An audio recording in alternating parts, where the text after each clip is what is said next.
ગીર સોમનાથના ધારાસભ્ય વિમલ ચુડાસમા મેદાનમાં આવ્યા છે. ગોપીબેન, ક્યાંક એવું લાગે છે કે હવે પોલીસને ખખડાવવો એક ટ્રેન્ડ બની ગયો હોય કે પછી વિપક્ષના કોઈ પણ નેતા હોય?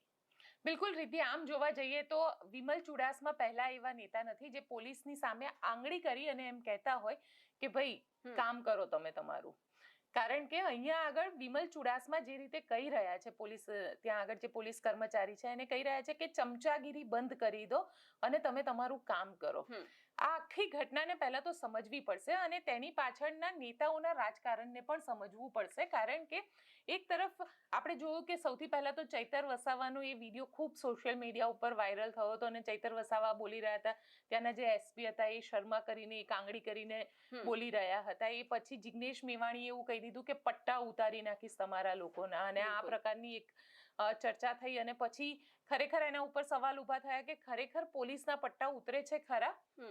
અને હવે વિમલ ચુડાસમા મેદાનમાં આવ્યા છે. આખી ઘટનાને સમજવી છે રીતિ, કારણ કે વિમલ ચુડાસમા આ આખો મામલો કંઈક એવો હતો કે ત્યાં આગળ રોડ ઉપર જે હાઈવે છે, નેશનલ હાઈવે છે, તેનું સમારકામ ચાલી રહ્યું હતું. જેસીબી મશીન્સ ને બધું ત્યાં જ રાખવામાં આવ્યું હતું.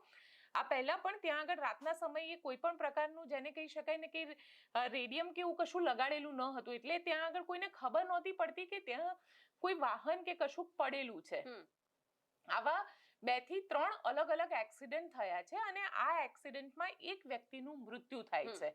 આ આખા મામલે કોન્ટ્રાક્ટર જવાબદાર આવે, કારણ કે કોન્ટ્રાક્ટર રાત્રે આવી રીતે પોતાના સાધનો ત્યાં મૂકીને ન જઈ શકે અને જાય તો એને ત્યાં આગળ લખવું પડે કે રસ્તો બંધ છે કે કોઈ પણ પ્રકારે ત્યાં નોટિસ મારવી પડે.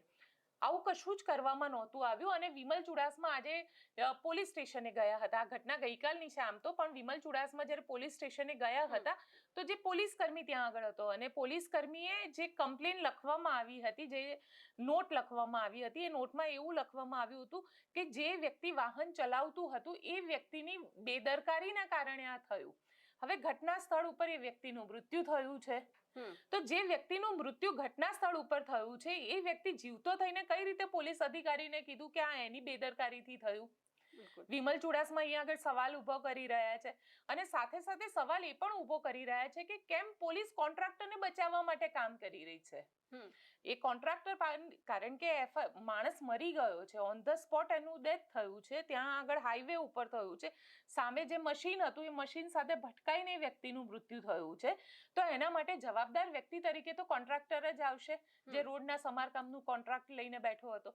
તો કેમ તેની વિરુદ્ધમાં કાર્યવાહી પોલીસે ન કરી અને પોલીસ એને બચાવવાનું કામ કરી રહી છે? એને લઈને આખી બબાલ હતી.